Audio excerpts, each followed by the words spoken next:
नमस्कार सांग माने आज मु आपण को देखाऊछि गाँर एही सुंदर पल्ली दृश्य।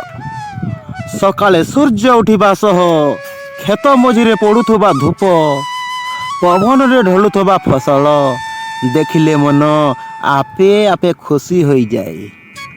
एठारे कौनसी हॉर्न रो शब्द नहीं, कौनसी भिड़ भाड़ नहीं, अछि मात्र पक्षींकर कुहू कुहू गाँ हाबार सरल शब्द। गाँ माटीर एही सुगंध मन को शांति देई थाई। एही माटीरे जन्म नहीं, एही माटीरे बढ़िथिबा श्रुति आज मध्य मनरे जीवंत। सहरे सबु किछि मिली किंतु शांति मिलेनी। सही शांति गाँर एही पल्ली दृश्य रे मिले। संध्या बेले आकाशर रंग बदली जाए।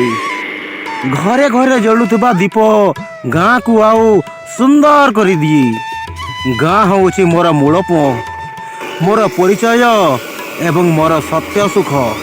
जदि आपण को एही पल्ली दृश्य भल लगी थाए तेबे गाँ को भूलंतु नहीं, कारण गाँ माटी ही जीवनर सत्य शांति रही।